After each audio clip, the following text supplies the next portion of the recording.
साल 2250 में मानवता ने तकनीकी प्रगति की ऊंचाई छू ली थी।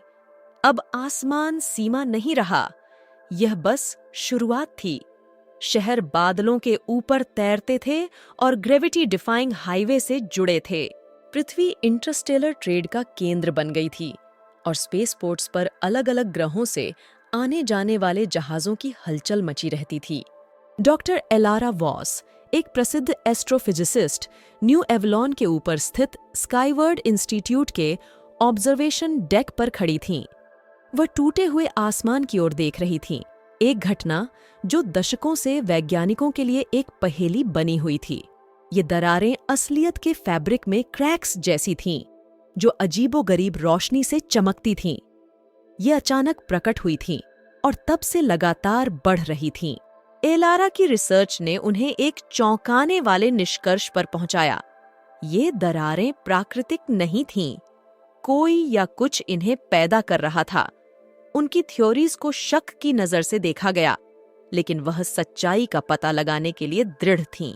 एलारा की जांच न्यू एवलॉन के किनारे तक पहुंच गई, जहां सबसे बड़ी दरार, जिसे रिफ्ट के नाम से जाना जाता था, खतरनाक रूप से मौजूद थी।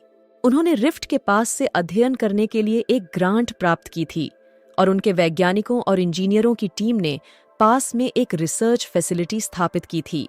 एक शाम, जब एलारा अपनी लैब में डेटा की समीक्षा कर रही थीं, तभी जमीन कांपने लगी, अलार्म बजने लगे और लाइट्स टिमटिमाने लगीं। ऑब्जर्वेशन विंडो की ओर भागते हुए उन्होंने देखा कि रिफ्ट एक चमकदार नीली रोशनी से धड़क रही थी।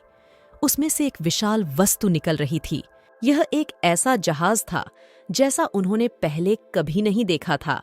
चिकना और कोणीय, यह ठंडी धातुई सुंदरता से चमक रहा था। जब यह पूरी तरह से प्रकट हुआ तो यह जमीन के ऊपर चुपचाप मंडराने लगा। दरवाजे खुले और सिल्वर सूट पहने आकृतियां बाहर निकलीं। आकृतियां फैसिलिटी की ओर बढ़ीं और एलारा उनसे मिलने के लिए बाहर निकलीं। वह डर और उत्साह का मिश्रण महसूस कर रही थीं। आगंतुकों के नेता ने अपना हेलमेट हटाया, जिससे एक मानवीय चेहरा प्रकट हुआ, जिसमें बेहद गोरी त्वचा और चुभती हुई नीली आंखें थीं। नमस्ते, नेता ने परफेक्ट हिंदी में कहा।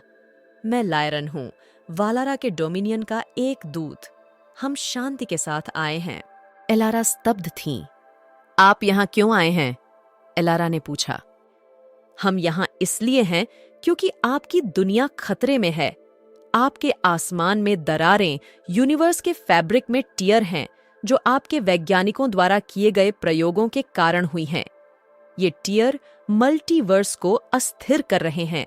एलारा का दिल धक से रह गया। क्या इसे ठीक करने का कोई तरीका है? है, लायरन ने जवाब दिया, लेकिन इसमें बड़ा बलिदान और सहयोग चाहिए। अगले कुछ हफ्तों में एलारा और उनकी टीम ने वोलारंस के साथ मिलकर काम किया। उन्होंने सीखा कि दरारें प्रोजेक्ट क्वांटम लीप के कारण हुई थीं, जो 22वीं सदी की शुरुआत में वर्म होल्स बनाने के लिए शुरू किया गया था।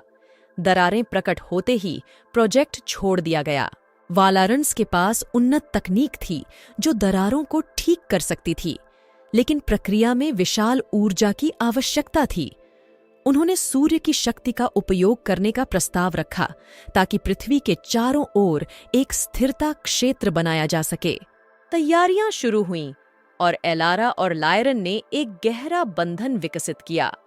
उन्होंने अपने अपने ग्रहों, संस्कृतियों और भविष्य की उम्मीदों पर लंबी बातचीत की। उनकी भिन्नताओं के बावजूद उनका एक साझा लक्ष्य था, अपने अपने घरों को बचाना। ऑपरेशन का दिन आ गया। सौर मंडल के चारों ओर उपग्रहों की एक विशाल श्रृंखला, जो पृथ्वी और वालारण इंजीनियरों के संयुक्त प्रयास से बनी थी, सूर्य के चारों ओर स्थापित की गई।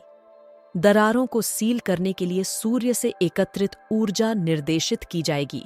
एलारा और लायरन नियंत्रण कक्ष में एक साथ खड़े थे, प्रगति की निगरानी कर रहे थे। जैसे ही उपग्रह सक्रिय हुए, केंद्रित सौर ऊर्जा की किरणें दरारों की ओर दागी गईं। आसमान रंगों के एक चकाचौंध प्रदर्शन से चमक उठा, लेकिन कुछ गलत हो गया। ऊर्जा स्तर बढ़ गए और नियंत्रण पैनल झिलमिलाने लगे। हमें आउटपुट को स्थिर करना होगा, एलारा ने चिल्लाया। उनकी उंगलियां तेजी से नियंत्रणों पर दौड़ रही थीं। लायरन ने उनका कंधा पकड़ लिया। हम ये कर सकते हैं, एलारा, साथ मिलकर। दृढ़ संकल्प की एक लहर के साथ उन्होंने एक साथ काम किया, पैरामीटर्स को समायोजित किया और अतिरिक्त ऊर्जा को मोड़ा। धीरे धीरे दरारें बंद होने लगीं। उनकी अजीब रोशनी फीकी पड़ने लगी। घंटों बाद आखिरी दरार भी बंद हो गई। थके हुए लेकिन विजयी एलारा और लायरन ने देखा कि आसमान अपनी प्राकृतिक स्थिति में लौट आया था। क्रू की ओर से जयकारें उठीं और सबके ऊपर राहत की भावना छा गई। इसके बाद पृथ्वी और वालारा ने एक स्थायी गठबंधन बनाया, यह वचन लेते हुए कि ऐसी आपदा फिर कभी नहीं होने देंगे। इस साझा अनुभव ने दोनों सभ्यताओं को करीब ला दिया, एक अभूतपूर्व सहयोग और समझ का युग लाते हुए। एलारा और लायरन करीबी दोस्त बने रहे। उनका बंधन इस बात का गवाह था कि जब अलग अलग दुनिया एक साथ आती हैं तो क्या हासिल किया जा सकता है। जब वे अब टूटे हुए आसमान को देख रहे थे तो उन्हें पता था कि भविष्य अनंत संभावनाओं से भरा हुआ है। और इस प्रकार नवमिलित आसमान के नीचे मानवता और वालारंस ने अन्वेषण और खोज की यात्रा शुरू की, इस ज्ञान के साथ कि वे यूनिवर्स में अकेले नहीं थे और साथ मिलकर वे किसी भी चुनौती को पार कर सकते थे। अगर आपको हमारी कहानी पसंद आई और आप और भी ऐसी कहानियां सुनना चाहते हैं तो कृपया हमारे चैनल को सब्सक्राइब करें।